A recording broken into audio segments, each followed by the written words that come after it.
Hi, everybody. Welcome back to Doc Talks, where I Doc Talk. We took a break from Feats, but now we're back. Let's just get rolling. Also, I'd like to apologize. I have people fixing the inside of my house and painting, and the dogs might be heard. They're fine. They're watching the zoo, but they want to come out and bother the painters. To be honest, my wife would kill me if they are any other color than the color they were when we put them in the room. So I just don't want you to freak out if you hear the doggies. Most of them are just jerks. So I hope everybody can hear me okay. Just relax and enjoy the ride. All right. We're going to jump right into the wordiest one. Ritual caster. Kind of like this one. Don't get me wrong. All you have to have is an intelligence or a wisdom of 13 or higher. You pick one class that you want, and you get to pick 2 level 1 spells with ritual tags, and then you get a ritual book. This is super awesome. Anytime you come across a spell, scroll, or book with those spells in them, bam, you can attempt to learn them. It's pretty cool. You do have to use the modifier of the class you pick, not intelligence or wisdom, even though that's the requirement for this. So just remember that. Be careful what class you're picking. But boom, spells, intelligence or wisdom high enough. It's a great feat. It's a lot of fun, especially if you're not a casting type. Throw something in there if you don't want to go full whatever casting in the class that you're playing, or if it doesn't have one. It's pretty simple. I summed it up, and it's literally like 3.5 paragraphs in the book. Hope I didn't miss anything. It happens. Savage Attacker. Once per turn, you get to roll damage twice and take the one that you want. Do all of the damage. It's good when you have to roll a few dice, or if you have a great something or other. And the reason is because if you have a 1d12 or 2d6 and you roll them, you still could roll a 2 where you could have got a 12. 10 points is a lot. This isn't the one you want for...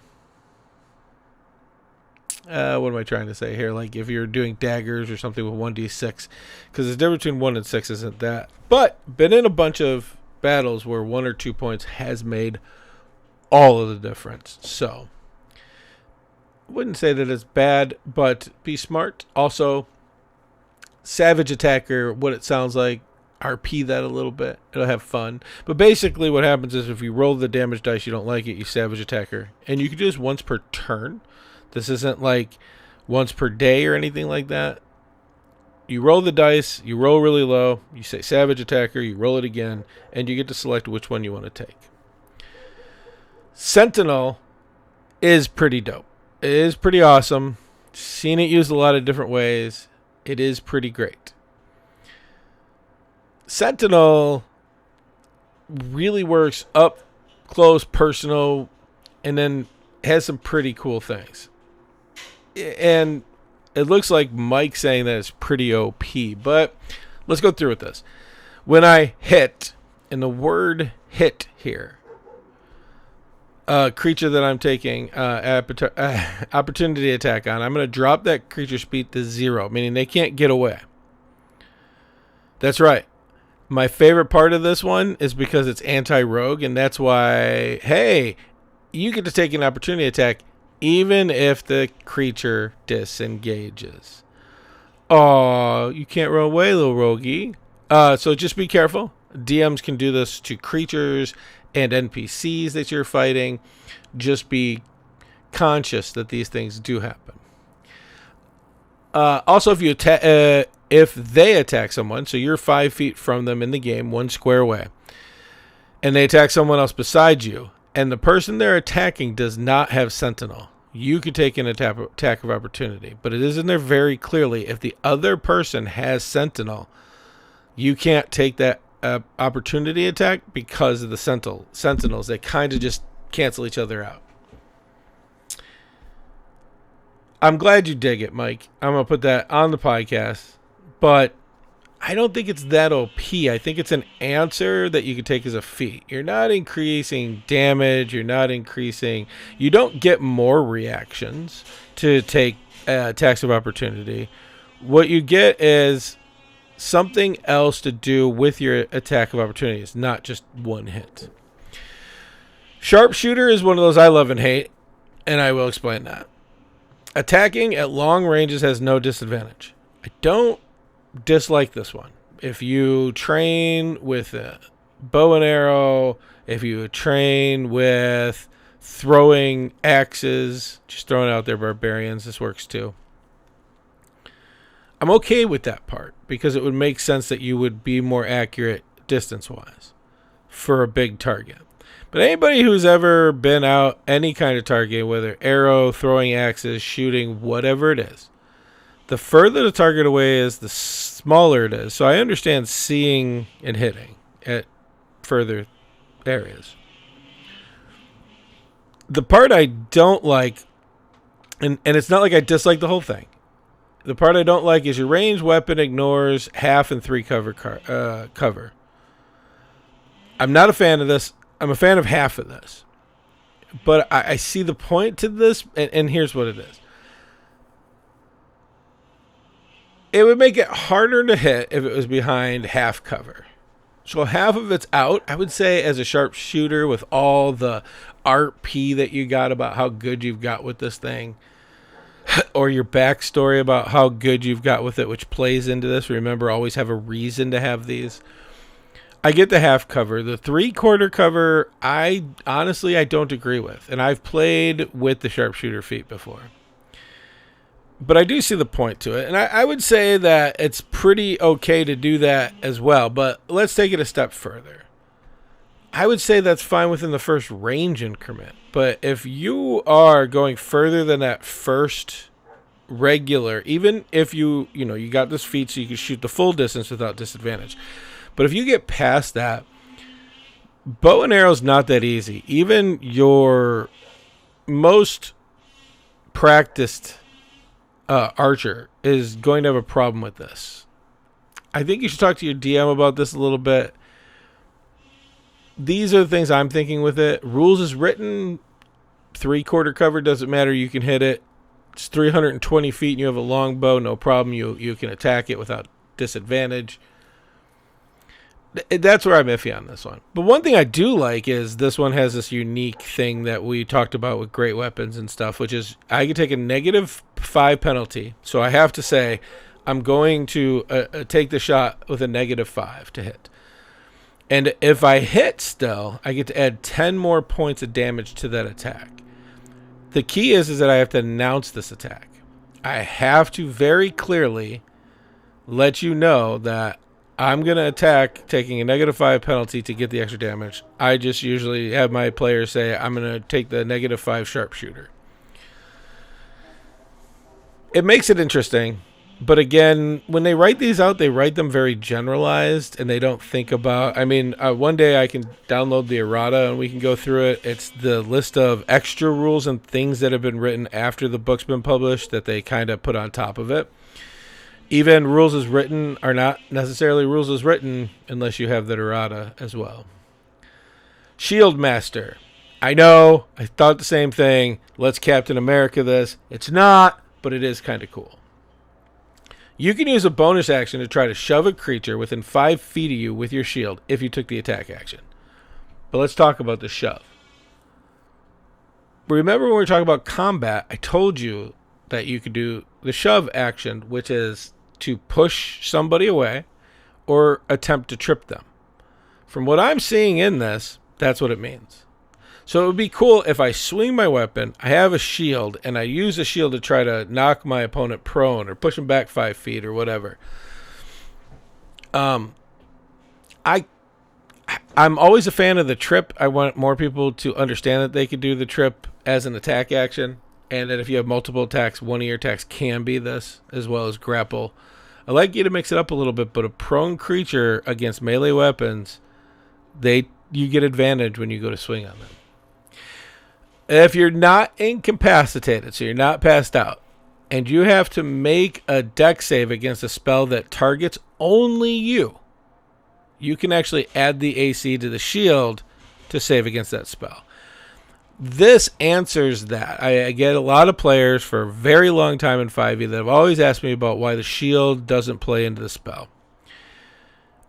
They made this, and as a feat, they made it later on, because feats are usually after the rules are written, and a few of them aren't, but that's not normally what happens. And this is an answer to that, meaning that if you could see the spell, it's targeting only you, and you have to make a dex save against that spell, you can use the AC to add on to your save. And I really do like that. Also, if I have to make a dex save to take half damage, I can use my reaction, again, using up my economy for that round. But I can use my action, excuse me, to take no damage, pretty much get behind my shield and have it protect me. Skilled is one of those... Okay, I don't dislike it as a feat, but here's my thing. Have a story reason. Plan ahead. It's hard to explain just having these abilities out of nowhere.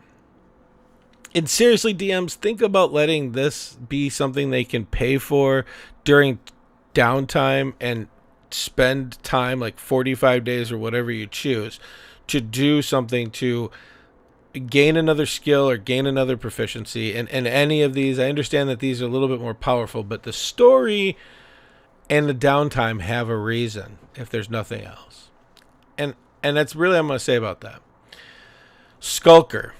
All right, you want to be a sneaky person? That's fine.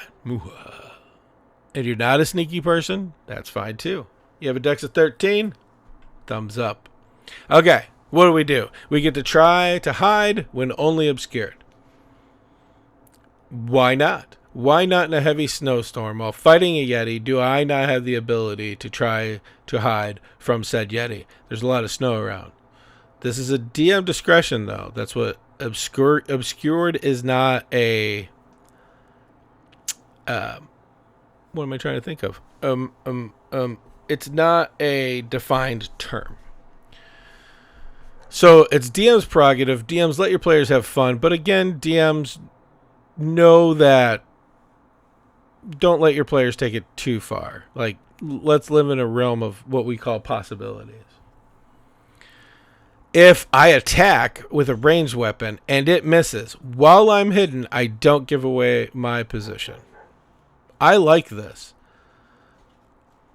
I sometimes use, depending on how many people at the table, as a DM, I'll roll at disadvantage to see if I can beat that stealth score to see where they are off of an attack that misses. But the truth is if you fire an arrow and it misses, how is that creature in the midst of this confusing, chaotic combat going to figure out that it was behind that rock? We miss out the perception of what it means because... what do we have going on? We have the battle's going, but we're doing 6 seconds per person at a time. When it's 6 seconds of time, I got to do better in Red again with this. I have something I do. I want to add that in there. But this makes sense to me mid-battle. I don't know why it's this, but yeah. Or just in the woods for an ambush. Yes, but you're not just obscured depending on how thick the trees are in the woods. Though I do like it if they are thinner. You still have that possibility. Dim light does not impose disadvantage on perception checks because, and I do love this part, you're a sneaky person that learn to like adapt to low light. It's kind of where you live as a sneaky person. Just, again, I beg you, please have a role-playing reason for this, not just because it's cool. Add to the story, not just your character. I guess is the best way to put that. Spell Sniper. I'm going to say this. Pew, pew. Honestly, I love this one, and it makes me laugh at the same time. All right, so I'm going to cast a spell, and I have to make an attack roll on that. I can shoot twice as far now. Pew, pew. Think of it like, I don't know why I think of finger guns when I think of this, but I think of like a spell going like, all right, line it up, aiming the spell. You ignore the half and quarter cover. And I mean, it makes more sense than sharpshooter because, well, it's magic. One of the cool parts about this is you can learn a cantrip that is an attack roll from another spell list. Pew pew. So as long as you can have to make an attack roll on that means they don't make a save, you make an attack, roll a d20, adding your spell modifiers. You can take it from any list. And I always like the ones where it mixes up the magics a little bit. And we'll get to that when we talk about magics a little bit. All right, this one I've talked about, I think, since day one. That's because one day I will have a non-monk punchy grapply person. It's just going to happen. It's called the Tavern Brawler. You say 240-foot Eldritch Blast. I get that. But Spell Sniper, if I have Spell Sniper and I take the right Eldritch thing, it's 600 feet. But we're not going to get into that. The Tavern Brawler increases con or strength by 1, not to exceed 20. Yes, this is always my thing because most of the time you're giving up on your ability scores to take one of these. And I love it. You get proficiency with halflings, improvised weapons. Unarmed strikes go from 1 to 1d4, which, again, remember we talked, like 1 or 2 points has usually been a deciding factor. If you all hear that, I do apologize. We're still doing a lot. When you hit with an improvised weapon or unarmed attack, you make a bonus action to grapple. So it gives you something to do with your bonus action. So if I throw a or use a halfling as a weapon, and I can also then grapple the person. Don't tell me why. I just think this is hilarious. Just take a second with me and imagine the possibilities of a Tavern Brawler. I love it. In a bar, some drunk idiot starts a fight, and you end it. And that's what it is. And I love it. It's awesome. Tough is simple. Increasing your hit points equal to half your level at the level when you take it. And then every other level that you get from there, you add +2. So more power. You're harder to take down. A lot of hit points are going to help you. This is not one of those, like, if you have a ton of hit points, it's really good. Though that's true. This is not one of those, if you're a wizard, this is helpful. Though that is true. This is one of those that if you're getting hit in battle quite a bit is an easy RP. But I beg you, if you plan to take this one, to overemphasize the injuries you got in battle before you do. We're going to jump to Warcaster. Love these Warcasters. Anything with spells I usually like because they're kind of neat. All right, so you need to be able to cast a spell on this one. Okay, check. Advantage to maintain concentration is sometimes a big deal, depending on how much damage you take or what you're fighting. And we'll get to concentration checks when we get to spells and like how they work. The part I like about Warcaster is, if you're like me, you grew up in books where a wizard wasn't just staff-wielding magic. It was a different kind of magic users. So there's magi, wizards. But I want to focus in on magi because one of the old school magi things is it's a fighter that can cast spells. And also the lore goes they get more powerful when they serve a king or somebody else. With this Warcaster, you can do somatic components if you have a weapon and a shield in both hands. One in each. If your hands are tied up with something else, you can do it. The way the rules normally work, you can't. You need a free hand to cast spells.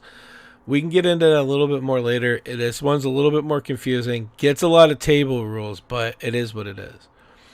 And also, one of my favorite things about Warcaster is opportunity attacks are no longer only for the melee wielding people. Because, pew pew, you should be able to. And I like it.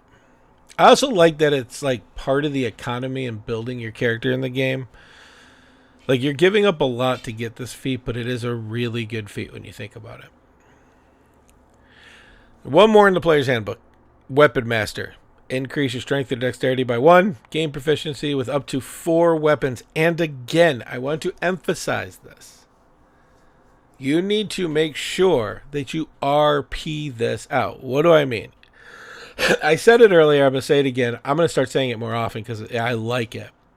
Add to the story, not just your character. Before you go to rest at night, after you guys traveled for a while as a party, find somebody who uses the weapon that you do and ask them to start training you. And then when you get to the level where you're going to take this ability, it makes sense for you to have it. And it says gain proficiency with 4 weapons, so make it story-wise. I would love to hear where you go with this, but make sure that you're RPing this. If you don't have an RP table, obviously don't, but add to the story, not just your character, is very important. Make the story one of those things.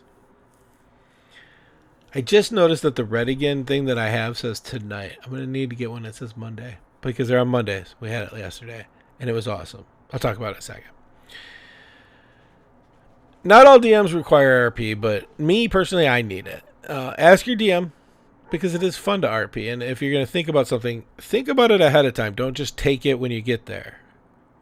Have some fun with this. Someone in the party, or you find a book that teaches you the stuff that you want, or as long as it makes sense, just make sure that you have a goal with how you do this.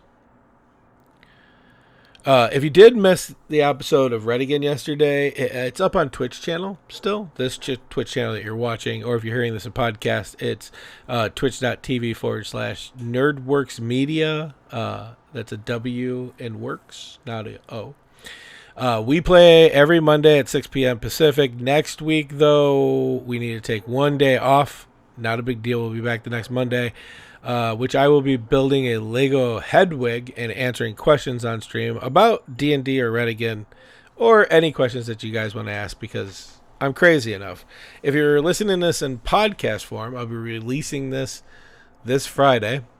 So, I mean, technically 3 days from now. When I release this, you still have Saturday, Sunday, and if you want to come by Monday night on Nerdworks Media in the Twitches there, I'll be there, and we'll be doing this, and you can watch me. This is my first Lego, and I know it doesn't have a lot of pieces because I've seen the other ones and they have a lot of pieces, but I've been told to be very careful because some of the pieces look the same, and I've never built a Lego, but I'm going to give it a go. That finishes up all the feats that are in the player's handbook. I'll let you guys decide if we're going to go further, but if I have some time tonight after I'm done talking here, I kept my Tasha's Cauldron of Everything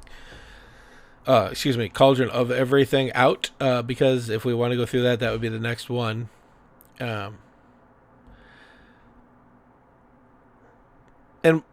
I want you to remember this. I'm going to go through these, but I want to go through the books if you guys want to hear them and what you can do. Tasha's is pretty cool, but a lot of DMs play like you can use the player's handbook, or you can use the player's handbook in one other book, and there's a reason for that, and I don't want you to be mean to your DM. They're trying to make sure that they know what's going on in the game. They want to know or have an idea about what you can do. Also, sometimes it's always because it limits them on what they can do, and that's kind of important in the game to make it easy. I, as a DM, cannot tell you that you're limited to 2 books, and then I start doing books after books after books, using different things when Those books that have these certain spells and certain feats and stuff in them are meant for the monsters in that book if they have a combination. Don't be mean to your DM. Sometimes there's always a purpose. Play outside of what you want to play within the realms of what you want to play. The game is a whole game, so have fun with the whole game, not just one aspect of the game. But do talk to your DM. I have been known to break down different feats, make new backgrounds, create a whole new class for my characters when I think they're going to have a lot more fun with it. As a DM, you can do that. If you're going to do that and dabble your foot into the homebrew thing, just make sure that you're not breaking the game. Limits are for a reason. I don't tell this story often, but I will. And it's because one of my first times DMing, all I wanted to do was give away magic items. And I gave away magic items at a really low level. And the game really just became... It was fun because the characters were just like demolishing everything, and then they realized it's not fun because there's nothing really of a challenge. Then I had to step up my game, but now I'm out of their league. CRs really do have a purpose, even though I have my problems with the CR in monster ranking, but it is what it is, I guess. Let's do spells next. I'll put it in the Discord for everybody, so you're more than welcome to come to Doc and Friends Discord. I'll actually get an invite in there right now for you. And I will put an invite on the next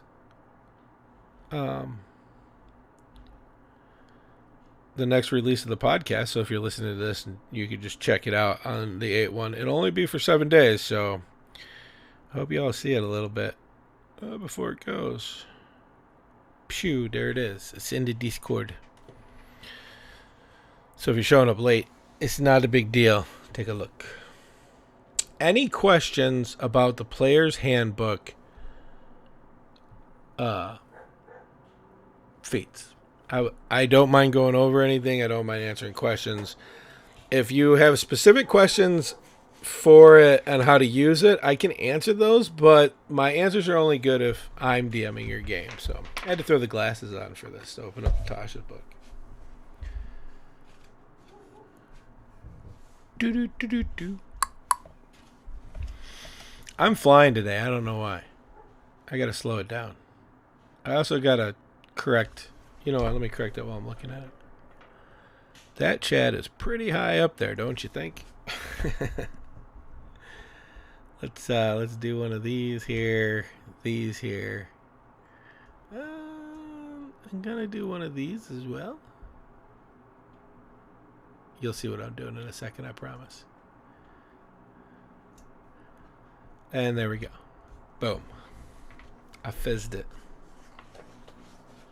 I'm going to crack open Tasha's. Let's do a couple. I got a couple of minutes here. The Artificer Initiate. I want to be honest. I haven't even read this part yet of the book. So let's do this together. You've learned some of Artificer's inventiveness. Is that a word? It is now, I guess. You learn one cantrip of your choice from the Artificer spell list. That's pretty cool. You learn one first level spell of your choice from the list. Intelligence is your spell casting ability for this. Okay. Seems pretty straightforward to the caster thing. You can cast this feat's first level spell without a spell slot, and you must finish a long rest before you cast it this way. I kind of like this.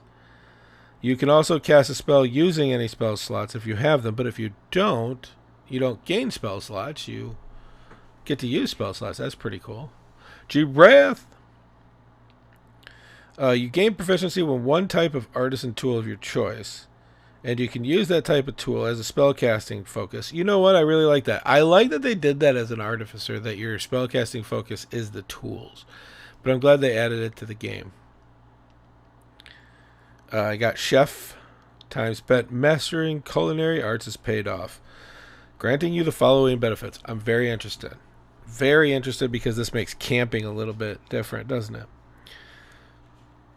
First thing I get is that I can either increase my constitution or wisdom by 1 to a maximum of 20, and that is any time that you get ability scores when giving up ability scores is great. You gain proficiency with cook's utensils if you don't already have it. Okay. as part of a short rest. Oh, not even a long rest. As part of a short rest, you can cook special food provided you have the ingredients and cooking utensils on hand. You can prepare enough food for a number of creatures equal to 4 plus your proficiency bonus. At the end of a short rest, any creature who eats the food and spends 1 or more hit dice to regain hit points gets an extra d8. I gotta look into this. Because if this stacks with the Bard Song of Rest, unlimited cosmic powers, using less of your hit point dice. If you ever wonder why that's important before I read the rest of this, I don't know if you guys know, but hit dice don't fully come back after a long rest. I know. I'm probably breaking some minds, but hit points don't come back after a long rest, or hit dice don't come back after a long rest. Only half of your hit dice rounded down. So if you have 3, you use 3 at level 3. Then after a long rest, you only have 1. That's why that's important. So this makes you use less of those. And I enjoy them. But I like that you can do that at a short rest too. With 1 hour of work or when you finish a long rest, you can cook a number of treats equal to your proficiency bonus. These special treats last 8 hours after being made. A creature can use a bonus action to eat one of these treats to gain temporary hit points equal to your proficiency bonus. This is like a small version of Hero's Feast. I could see a lot of uses for Chef. A chef tavern brawler fighter. Variant human, so I can get one of those at the beginning. We got some time. Let's go through a couple more. Crusher. You are practicing the art of crushing your enemies, granting you the following benefits. I haven't even read the whole thing, but that is a great way to start this one off. Increase your strength or constitution by 1. Again, anytime you get that. Once per turn. Wow. When you hit a creature with an attack that deals bludgeoning damage, you can move it 5 feet to an unoccupied space, provided the target is no more than 1 size larger than you. So using the same rules as grappling or push, I can use this. When you score a critical hit that deals bludgeoning damage to a creature, attack rolls against that creature are made with advantage until the start of my next turn.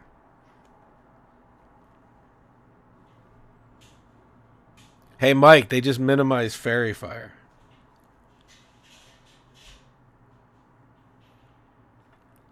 That's pretty cool. I'm not going to lie, this is fun. I do like the way it's worded. I want to take it more because it's called Crusher. Eldritch Adept. I'm having problems with words this week. I probably have to go get checked. You have to either be a spellcaster or have a packed magic feature. I like that. Studying occult lore, you have unlocked Eldritch power within yourself. Are we Call it Cthulhu this? You learn 1 Eldritch invocation option of your choice from the Warlock class. If the invocation has a prerequisite of any time, you can choose that invocation only if you're a Warlock who meets the prerequisite. Okay, so I get it. Whenever you gain a level, you can replace the invocation with another from the Warlock class. Huh. Okay, they really thought about some of these, didn't they? I'll play with somebody one day who does this and I'll have a problem, but right now I don't actually, see an issue. I got the hiccups. All right, one more. Fey Touched. Your exposure to the Feywild's magic has changed you, granting you the following benefit. Increase intelligence, wisdom, or charisma by 1. That's pretty cool. It opens it up. You learn the Misty Step spell and 1 first-level spell of your choice. The first-level spell must be from the Divination or Enchantment School of Magic. You can cast each of these spells without expending a spell slot. Once you cast either of these spells in this way, you can't cast that spell in this way again until you finish a long rest. You can also cast these spells using spell slots you have of the appropriate level. The spell casting ability is the ability increased by this feat.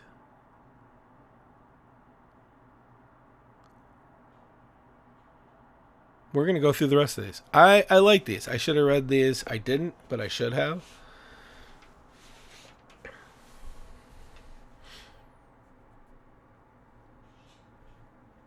Oh, the meta magic ones too? Yeah, we were going through that because now, spoiler alert, that your sorcerer has been outed on our podcast. We had a lot of fun last night. It was very interesting. The story of Redigan is moving. I love our table. I love our table because we can, without hurting anybody, and we do checks afterwards just to make sure everybody was okay, but we can bring things up that are a little bit more sensitive at our table. I can introduce them into the story within limits. And the cast that I have, the players at my table, have been incredible. Mike, Magic, and Phoenix. Because they not only take the yes and, but they go a step further. And they started last night, episode 3 of Redigan, dealing with real emotions in-game. And real thought processes. I talked about it today a little bit. I've been talking for friends for a long time, but we forget to listen to understand somebody. We always listen to respond. Once we take that listen to understand, we change what the conversation is. And if you're one of those people who think the world need to change, I beg you to look at rhetoric and change through knowledge than change through yelling and aggressive. And I'll tell you why. Some people need to be and have aggression towards them. I'm not even saying that that's not an option. I would be a hypocrite to say something like that. I choose to do it with rhetoric, talking, and understanding. I really want to see the other person's point of view. And the reason is because in rhetoric, going back and forth, I might not change his mind now, but at least if we do it right, he'll understand me better. I also am not feeding into the trolls that are literally starting this with me to start it with me. And I love that our table is respond to understand a little bit. We're getting better. And I don't mean we, I'm talking more the characters. The characters each have issues. The characters each have cool, powerful background stuff. Each of them is dealing with something. Each of them is going through stuff. And in episode 3, because of a couple of bad rolls, and I did the math, the possibility of that happening, Mike, was like less than 8%, but it happened. Where part of Tayson's background came up and it had to get dealt with. And I left on it, but it brought it to it. And I love that it happened in that episode only because we really built up to Tayson in that episode. Dealing with Tayson and his awkwardness and them now understanding that his trauma causes powerful magical stuff to happen. Sometimes funny magical stuff. I'm still waiting for the butterfly thing.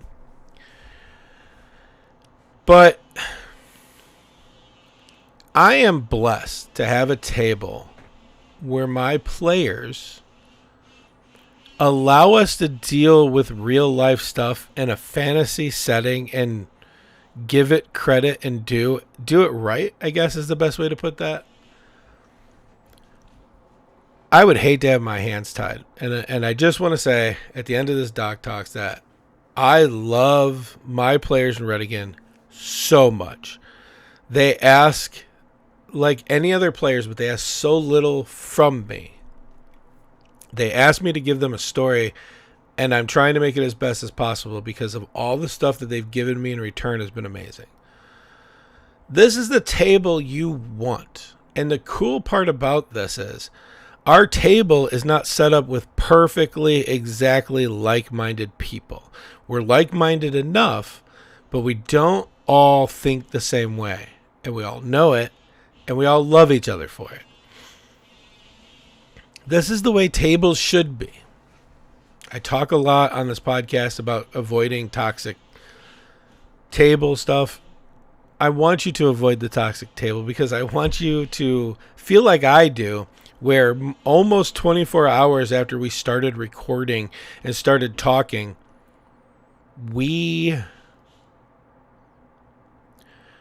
I feel blessed.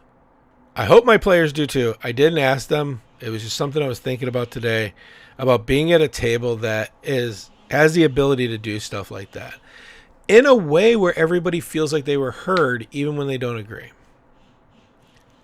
It's what it is. Life's not that hard, people.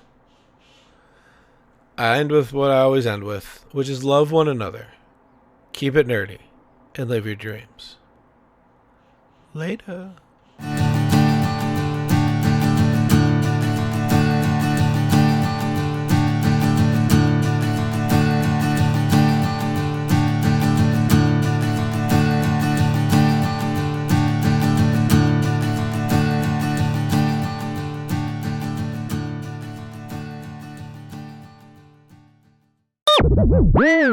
This has been a NerdWorks production.